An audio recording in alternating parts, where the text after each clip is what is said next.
welcome to NUFS. I'm Mike. And I'm Clay.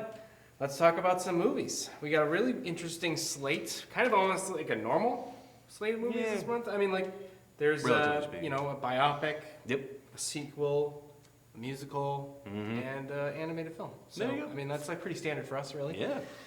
There's only one really, like, I would say, big tentpole style movie. Otherwise, we're talking about, I think, some ones that are probably going to do smaller at the box office, but might have some interesting tale to them. We got Timothy Chalamet coming back, Hugh Jackman, the new Avatar movie that I'm not that excited for because I missed the last one.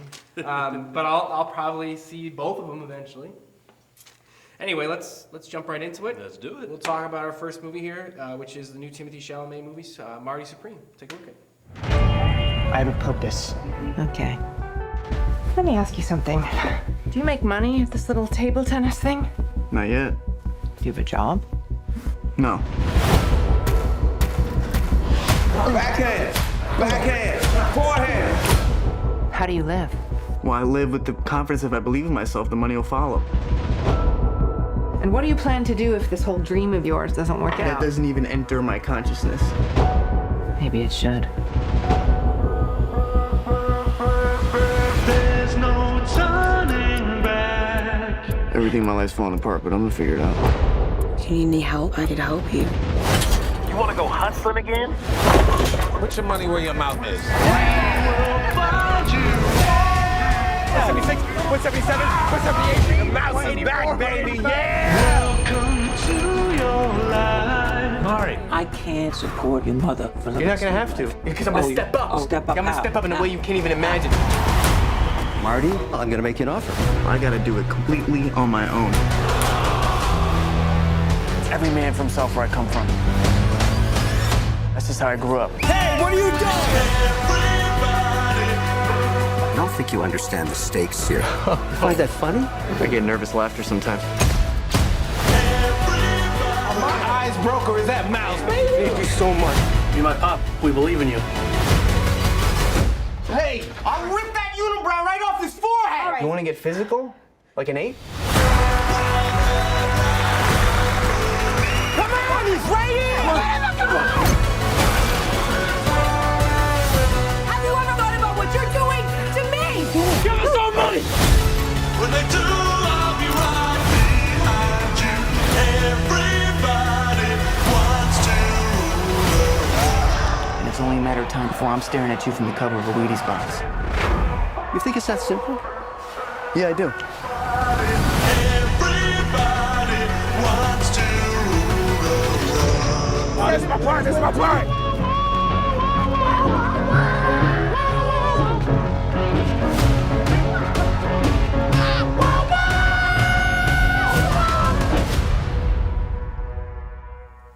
All right, Clay. What are we thinking here?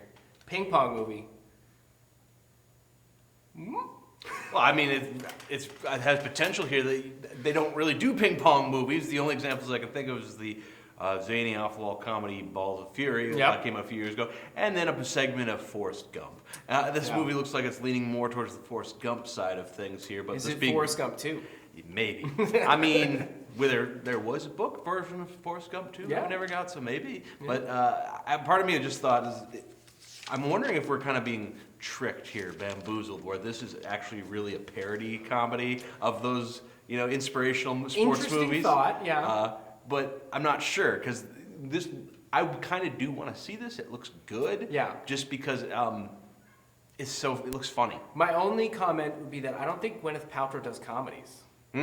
Whereas I know Timmy could do it because I've seen him on SNL and he's hilarious on SNL. I don't know if Gwyneth ever does comedies really. She has been on Saturday Night Live and she did fine on Saturday Night Live, so maybe she can. And I was, shocked. Fran Dresser's. She can do comedy. She can. We know she can. But I'm like, well, I haven't seen her in anything in quite a while. So yay! I was going over the cast list of this and I saw that George Gervin is in it, and I also saw in the trailer that there's a little clip from the Globetrotters. So I'm hoping that's probably related somehow because you're gonna put the Iceman in there, you might as well Yeah. play it up. So. Let's do it. Yeah. Yeah. Do you know who George Gervin is, right? No. I'm to be honest with you, I'm lame. I don't know. He was a '70s basketball player for the Spurs. He was known famously for his finger roll, and his nickname was the Iceman. Okay, I've heard Iceman. Yes. So Yeah. that got me. But I kind of assume a basketball player. But this looks fun, a little different, because it's like, again, it's almost the novelty of it. Like, serious movie about ping pong.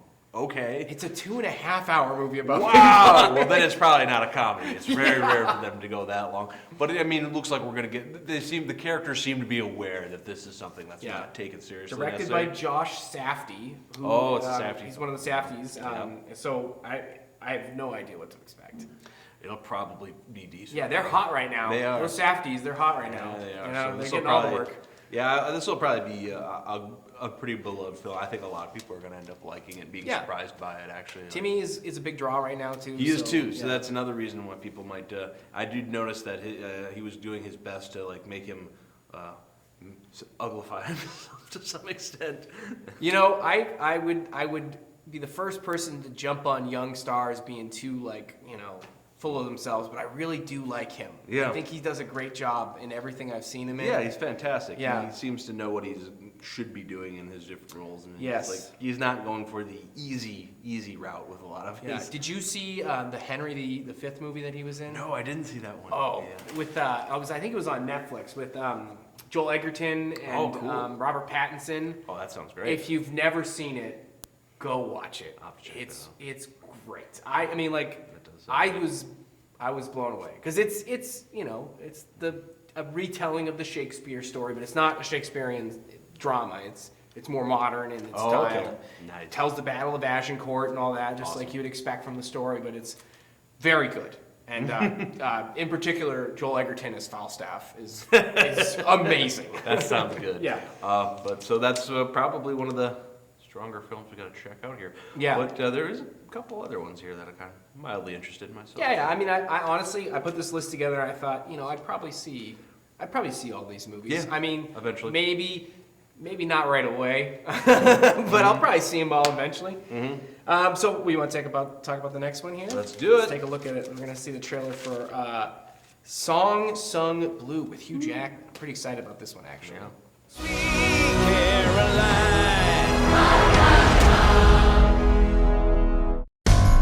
I'm not a songwriter. I'm not a sex symbol. I just want to entertain people. I don't want to be a hairdresser. I want to sing. I want to dance. I want to garden. I want a cat. I need something big. I need something new. What do you think?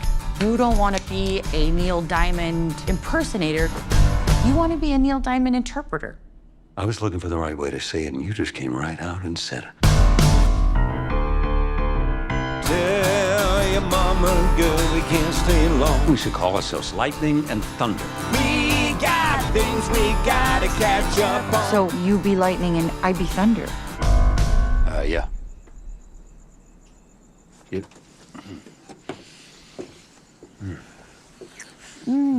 That is not very professional of me, but I've been wanting to do it for like a whole... You really have to call him Lightning? It's kind of weird. He makes. Okay. My dad in Vietnam, sometimes he'd have to crawl over dead bodies. So yeah, he used to drink. I could really use for you to tell me I'm doing the right thing. I think you are. Oh, I was scared you were gonna hit your head. Bad things happen over and over, and I just want to sing and I want to shine. Say, can't pay you anything right now, that's all. Came here for you, brother. I wouldn't go any shorter than this. I wanted to ripple and wave when the wind blows my shirt. Wind in a bar. How? Like a leaf blower. Do you have one? Sure. Sweet Caroline, the good times never seem so good. Oh, boy! Papa, how you doing? How am I doing? Huge. I just disappear in the music. You two always know what to do. I can't thank Neil, because every thank you I got belongs to you, doll. You're my August night, my September morn, you're my crackling Rosie.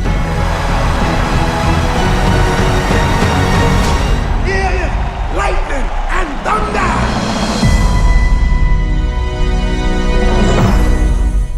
You know I love musicals. It's like, it's a soft spot. I'm not a big a fan of the jukebox musical, but low-key, huge fan of Neil Diamond. Yeah.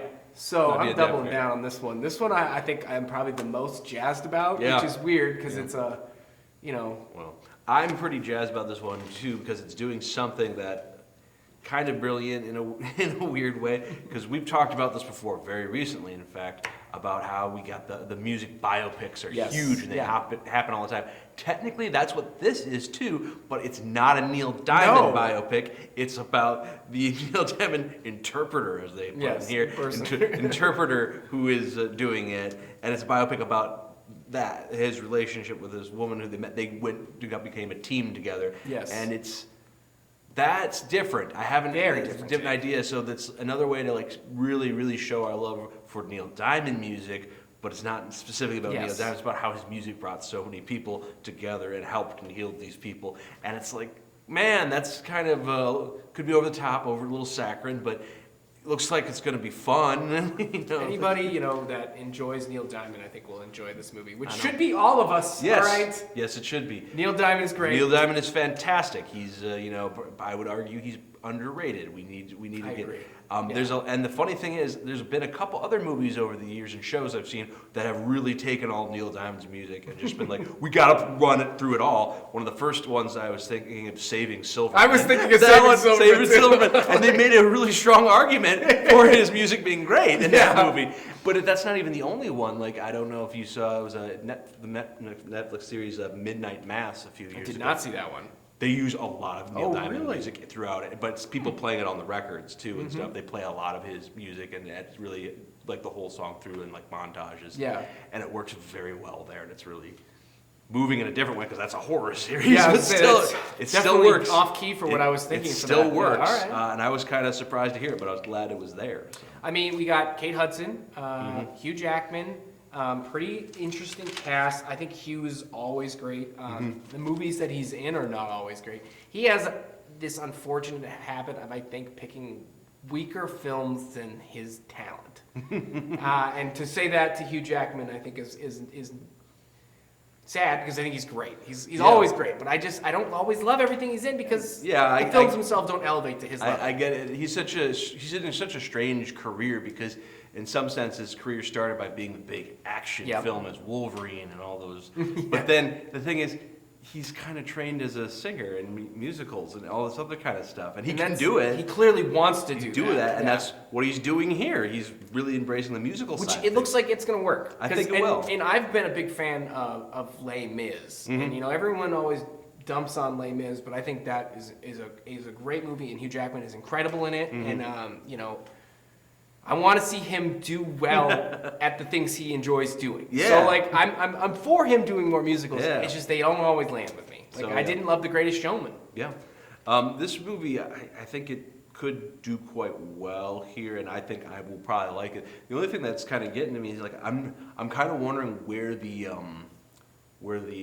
I guess the drama or the stakes are, because it almost looks like from this trailer we watched that it's like everything just seemed to work out for everyone. So from what I could tell from the trailer, it looks like it's two different time periods. There's the initial time period where he's like forming this band, and then clearly something happens, there's a falling out, perhaps a divorce, and now there's like a second wind where they're getting back together, and he's like trying to reform his family. Yeah. You know. That could be what it is, and according to this trailer, it's based on a true story here. Yeah. So it's like I'm kind of wondering though if it's one of those situations where it's like, yeah, it is based on a true story, but we had to kind of try to elevate the stakes because I don't know either way. But you know, worst case scenario, we just get a bunch of fun comedy of people trying to do Neil Diamond songs. I did notice in the cast that there was an actress that I saw her face and I thought, why do I recognize this person? And I clicked on her IMDb and I'm like, oh, known for all these movies, and I'm like, I don't know any of these things. She was in a Nickelodeon series that my kids watched a bunch of. It was not one of those ones that I really particularly enjoyed, but it was Henry Danger. I don't know if you're familiar with it. It was a Nickelodeon series, ran for about 6 years, and she was like the sister or something in there. Oh, okay. The obnoxious little sister. So she apparently is continuing to work and will be in this film, so good for her. Your kids can watch it with you and me. No, they won't. They don't care for Neil Diamond. They don't care. Not in the same way that I do. Well, no. I'm just kidding. They love Neil Diamond. thank Everybody loves Neil Thank Diamond. God, Come I on. was scared. Okay. Well, what's the best Neil Diamond song? I would say, It's a tough one. I know. Shrek keeps playing over and over in my head, but that's probably not the best one. No. I don't know. What's your favorite? I don't know. I have a soft spot for Brother Loves Traveling. God, yeah. I mean, yeah. My mom used to listen to the Monkees records when I was a kid. It's like, so all those are stuck in my head too. He's got better than that too. Yeah, it's quite an extensive career. So yes, we love him. Good on Neil Diamond, just putting out all the pop hits that we've all enjoyed. Yeah. Okay, so let's take a look at our next movie here, which we'll save the best for last. So we'll take a look at the SpongeBob trailer here. Which, I mean, like, it's 2025. I don't even know why we're doing a SpongeBob movie, but I'll probably see it. Well, search your feelings. I know why. It's this. This is why we're doing a SpongeBob movie in 2025. Steven's like, they gotta keep the character alive. It's all the theme parks. I'm like, all right, yeah, you're right. We'll take a look at the trailer for SpongeBob. Long ago, one sailor fell under a wicked curse. The only way to lift this curse is to find the world's most innocent soul. I'm ready. Big Squidward, wanna hear my big news? Let me go mark some time on my calendar. Today's the day. It is? Well, that's weird. The hero's journey starts with one squish. What?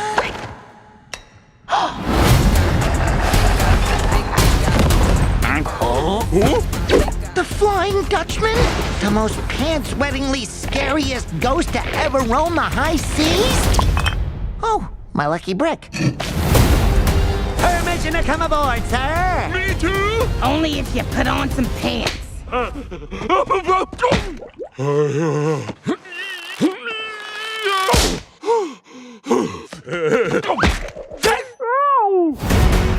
I'm taking you to the underworld. Are you sure he's the one? He's the key to unlocking my curse.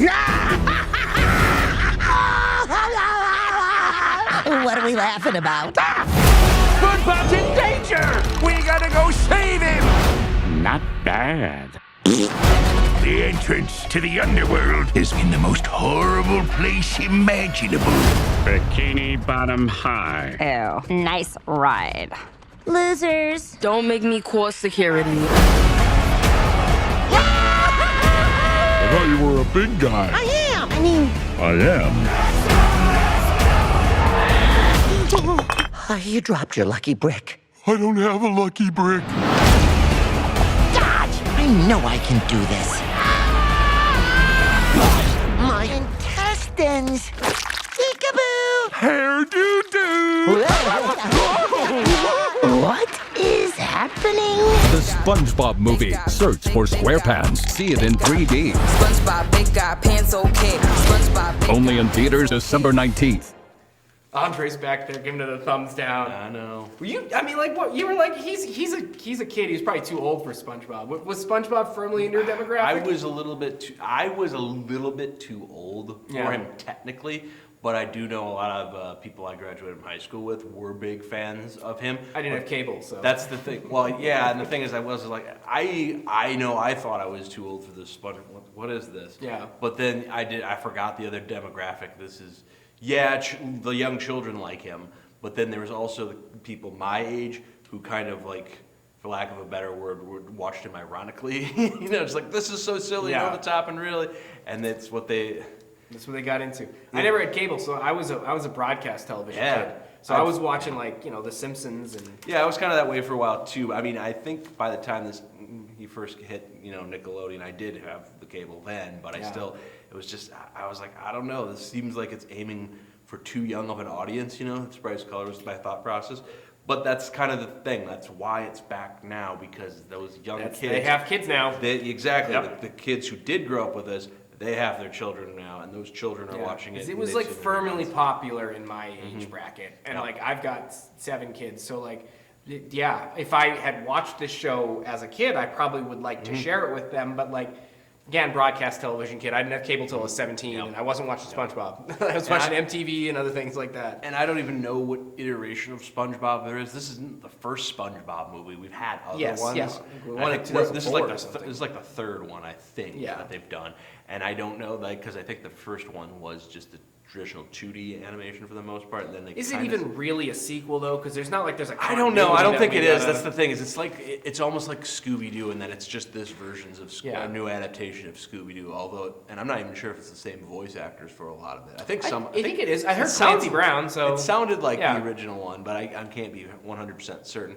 And it's just interesting because this one, they're like, all right, we're going to bring in Davy Jones, make it the ghost pirate kind of thing here.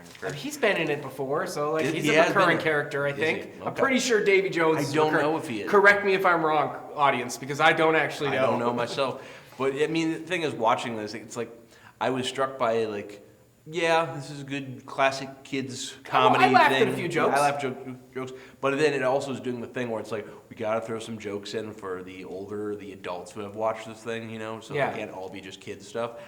And one thing I noticed, where's Sandy Peaches? Yeah. Was she in the trailer? I didn't see Sandy Peaches. You're right. But what struck me immediately in the trailer was, why is Mr. Krabs and, his neighbor there, whose name escapes me, going to find SpongeBob when Sandy Peaches would be the first person going out there? Yeah, that's my first thought. Maybe, I don't know. Why isn't Sandy helping out? Did she leave? Am I missing something in the continuity? That's a good question. I wouldn't even have thought of that. Maybe there is, just because. But then, you know, I'm thinking about all the merchandising for this show, and I don't remember her being a big part of some of that. I don't know if she was ever caught on with the young people. I don't know. That's a shame. One of my favorite episodes, one of the only episodes I've ever seen, is when they're trying to cheer her up or something, and they do something, and she ends up just like going nuclear on them. Yeah. Well, it's appropriate because, you know, Bikini Bottom, before they did the first nuclear testing. Fun fact, that's what they're referencing when they say Bikini Bottom, is that's where they did the initial nuclear testings after World Ipso War II. facto, SpongeBob is an irradiated sponge that's come to life. That's why they talk. That's the subtext that they're not telling you. He's like Godzilla, really. Yeah, somewhere. He's a very similar character. Except he's yellow and small, little square. But other than that, exactly like Godzilla. Exactly like Godzilla. They really should do the Godzilla SpongeBob movies. There's a crossover waiting to happen right there. You could probably do that. Where they wake him up or something like that. But it'll probably be just a fine film. I think. I mean, it looks good. Actually. Yeah, I laughed at a few jokes in the trailer. But for not being a huge fan or really watching them, I don't know if I love the animation. I love the traditional style of the old SpongeBob. Yeah, it's a little.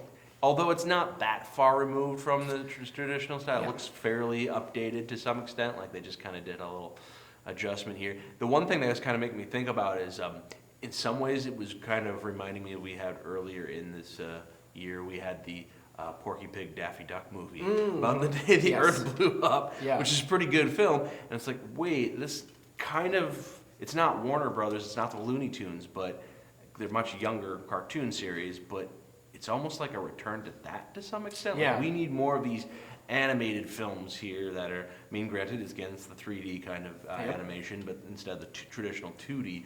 But we're kind of going back to that zany style of comedy where we're just, let's just do this instead of some of the other kind of animated movies we've had out lately. Disney's been really plot heavy lately. Yeah. This could be an antidote to that. This does look like we're going to be very episodic, just like one silly moment after the other. Yeah, there's an ongoing plot that stretches out, but we're going to have a joke here. And it's just an excuse to tell jokes, really. Oh, yeah, and we need more of that, maybe. I was watching some Animaniacs with my kids yesterday. Yeah, and that's what you want. Zany to the max, right there. Exactly.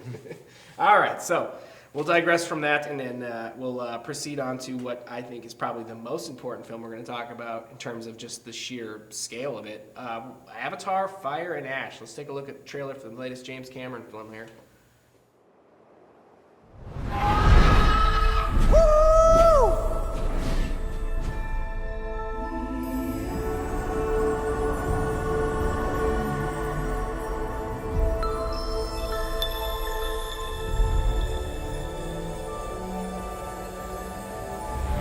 The strength of the ancestors is here.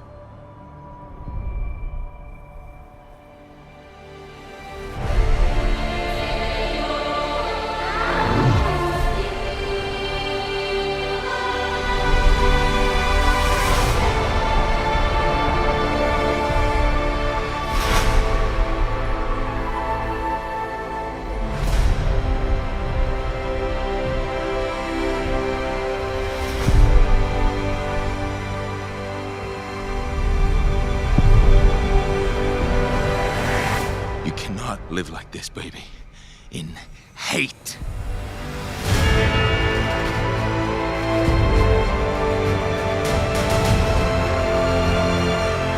If there is something you can do, then you must do it.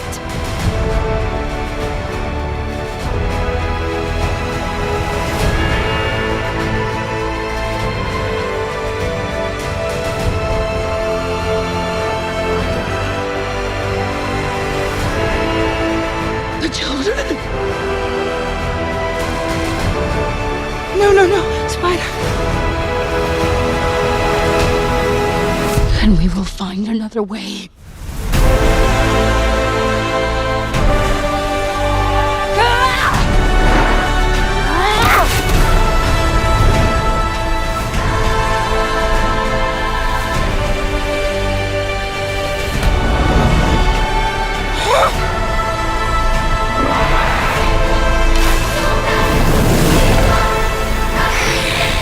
Your goddess has no dominion here.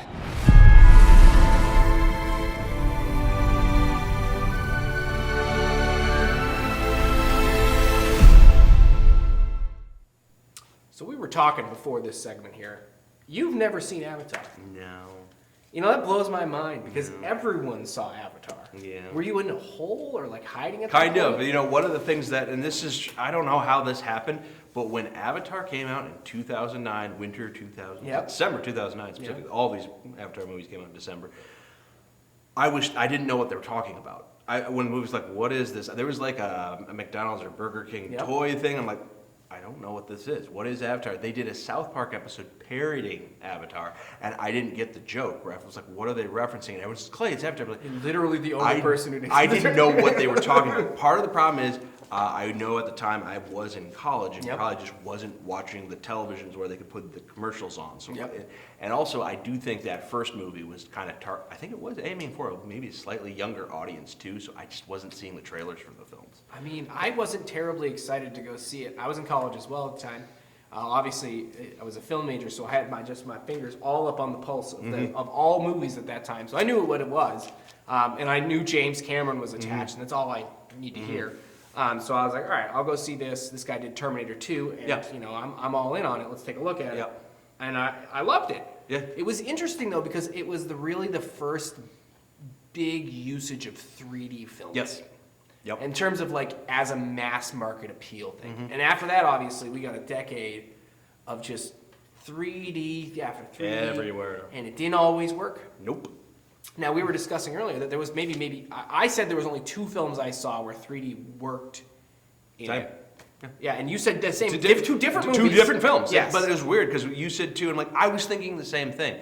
And that was maybe another thing because they were really pushing this is in 3D. And at the time, I mean, I loved movies, but I'm like, I don't need to watch this in 3D because Avatar you did. And that one you did, but and there was people who told me that. They said, no, it's great. Yeah. But then they preface it, you need to see it in 3D. So then that kind of ruined it for the video because like, well, once it was on home video, you know, I could get on Blu-ray. It's still DVDs. good. It's like, I don't but know it why brings it another level. You needed that extra level. People were getting 3D TVs and everything afterwards. They were. That was a whole thing for a while, too. And now it's kind of went away a bit. Everyone's like, well, I don't know Which why. I'm not sad to see it go. No, I mean, there was even 3D, like they had a Nintendo DS that was supposed to be 3D, They had every single movie reshot for 3D. Remember The Hobbit? Oh, yeah, they were doing everything. What a waste. There was so many, and it didn't work. That was the problem, is they were after the market trying to do it, and it just didn't look good. No. And it was ruining the other thing, because then, you know, I just know, I can confirm the theater here, the Lyric 3, would have the showings. You can see it in 3D or 2D. I always went to the 2D one because something would break down with the 3D one usually,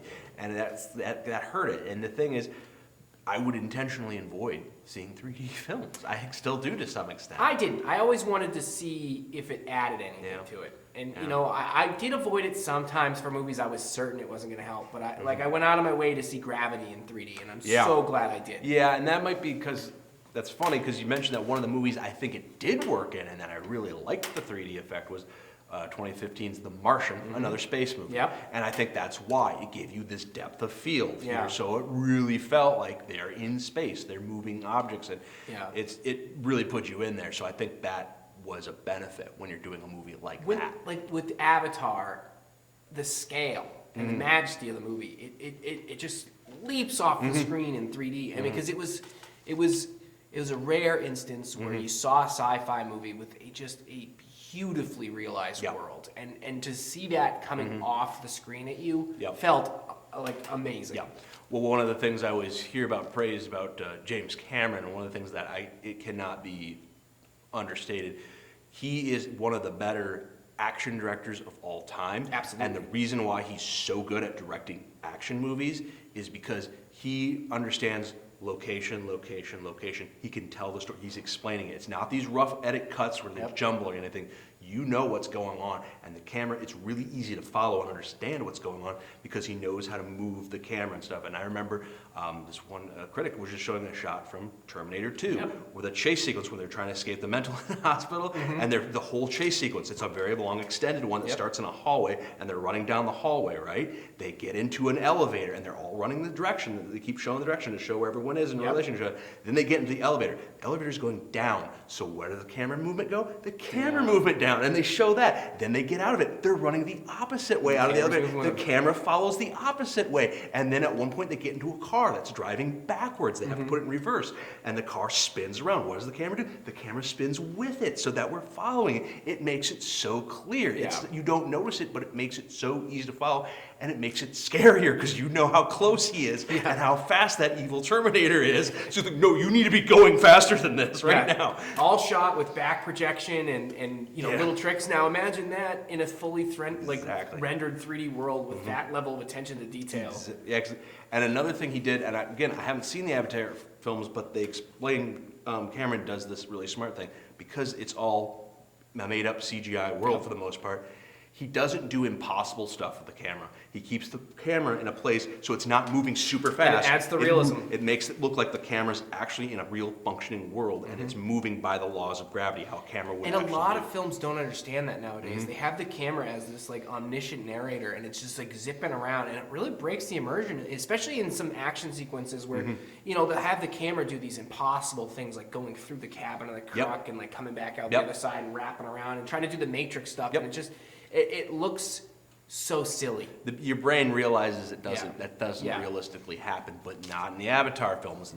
It's following, and it's a lot of action. There's a lot of stuff on screen. Just in this trailer, we saw so much going on, but you could follow it because he knew what he was doing, because he's doing that with the camera, and he knows where to place it, and he knows how to put it this way and that way.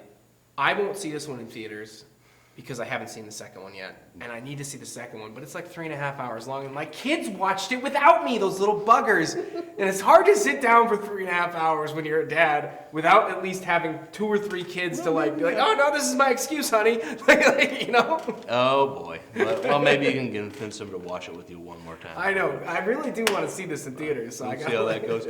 But from what I understand, we're gonna keep getting these Avatar films as we go along. They always seem to be big. I think it does depend on whether this one does well or not, because he's only shot these 3.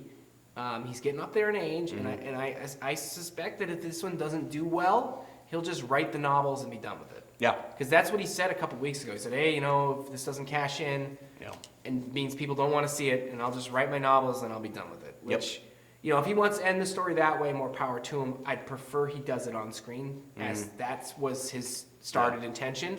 But I'm not going to sit down and make James Cameron make more films if he doesn't want to. The guy can do whatever he wants. That's the other thing. Is part of me is just feels like, oh man. I mean, I know this is a passion project for you, James Cameron, but I want to see different styles of films, because we just talked about how great Terminator was.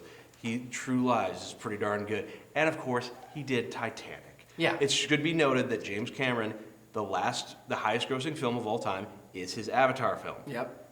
The one before that was Titanic, which was also him. He's had the record for the highest grossing film of all time since 1997. Yeah. So it's just almost. The man can't be stopped. He can't be, and it's just. I don't know who's ever going to defeat him except himself, Somebody will get there eventually just maybe, because of inflation. Inflation, but that seems like a cheap one here. But we'll see here. It's just, it is kind of amazing when you think about it. And that's probably explains a lot about the movies that we watched that are for screening for trailers this month, is just because so many people know that that Avatar is going to be the movie. Yep. Everyone goes see, all the families want to go see. That's the film. They know Staying away from it. They know it, so everyone else. We're not releasing. Even the people who They'll counter program with Sing Song Blue and with Marty Supreme and littler movies that don't cost as much to make, that have a different audience, but they're not going to counter program it. And those are the movies that are aiming for Oscar gold rather than more medal thing. I don't know. I mean, actually, this Avatar movie probably will get some, but for the tech side. They have in the past, Yeah, they're going to get the tech side awards too, so like best special. Famously lost out in Best Picture, The Hurt Locker, though, his ex-wife. Yep. Who was also a great movie. Yeah. Great movie, and you can't say enough about that movie too. But man, Avatar was good.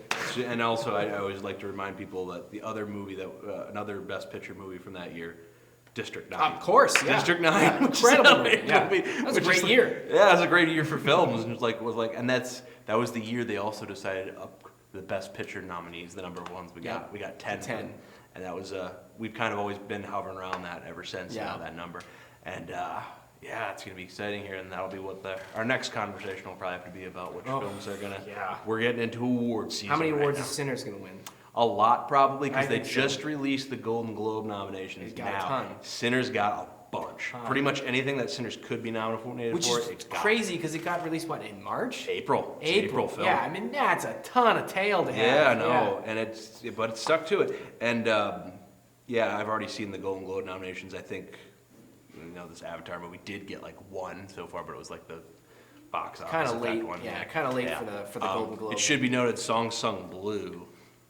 Oh yeah, Kate Hudson. She got nominated for best actress. And cool, there you go. So that one's it's showing it. But then also, Marty Supreme got nominated for a bunch of them too, and Timothy Chalamet did. And so I'm guessing these are some of the films we're going to see there. Could be at the Oscars. It's a good predictor usually of what will be at the Oscars. Yeah, Golden Globes definitely solid. Yeah, they'll set up there for it. That'd be my hint to everyone. I suspect that Sinners is going to get a bunch of stuff again. I think so. That's the one to beat, probably. Well, Clay, given that it's Christmas time, sure, I feel like it would be appropriate to discuss some Christmas classics. Bring it on.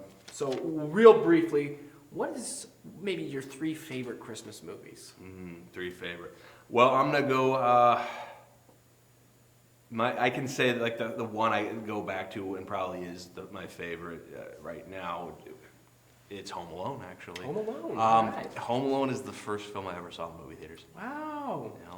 And it's good. I didn't realize it at the time, but going back and looking at it and other critics reviewing it, that movie is dripping with Christmas. Oh God! It's one of the most Christmassy films ever. That's the thing about Chris Columbus is his production design is next level. I mean, that's why the Harry Potter movies work so well, because he established such a great design language for that whole world in that first movie. And there's Christmas scenes in Harry Potter. Oh yeah, of course. And Home Alone killed it that way. I think it really does feel like a Christmas movie. And then the John Williams score in that thing. That's Christmas Memories. That's what that song's called in there. That one is, you hear that all the time. It's that's the Home Alone song, but it sounds Christmassy. But it just works so well, and just the story. I mean, the best Christmas movies have their own Christmas music, right? I know, it's so good. That one's got to be. That is probably my favorite one. I just know so many people who love it and have to revisit it all the time. That's not my top 3, but it's a great movie. But then other ones that I love that have to come up with. I do like It's a Wonderful Life. It's in my top 3. I do like that one a lot. I watch it every Christmas. It is great. The only problem I have with that one is it starts out with a lot of sad stuff too, so you got to get to it. I think the sadness is part of what makes it so impactful. It is, and to be honest, that's somewhat true of Home Alone too, actually. But it is good. It deserves to be a classic. It works for. The weird thing is, it's at Christmas time. It's clearly so it qualifies as a Christmas movie, but it's not overly abundant because they end with the song they sing at the end is technically a New Year's Eve Yep. song. So I would argue that you could even say that That's a New Year's? It's New Year's Eve in some ways. New man, new time. Well, When Harry Met Sally, that's another New Year's movie. But so I like that one quite a bit too. But I'm trying to think of some other. There's some good ones. I love Christmas Vacation, National Lampoon's Christmas Vacation. That's like my number 4. That's probably my other one, the third one, because that one is. That's the best of the vacation films as far as I'm concerned. That's not close. It's not close. It's just it's where you get it, and it makes so much. And there's so many good lines that I keep forgetting are in that movie until I watch it. Until I watch, I'm like, that line's in this movie. That line's in this movie. Oh, this is hilarious. And so it does get me every year when it comes up, because that's some of the problem with comedies. Once you've seen it, it's like, the jokes are stale.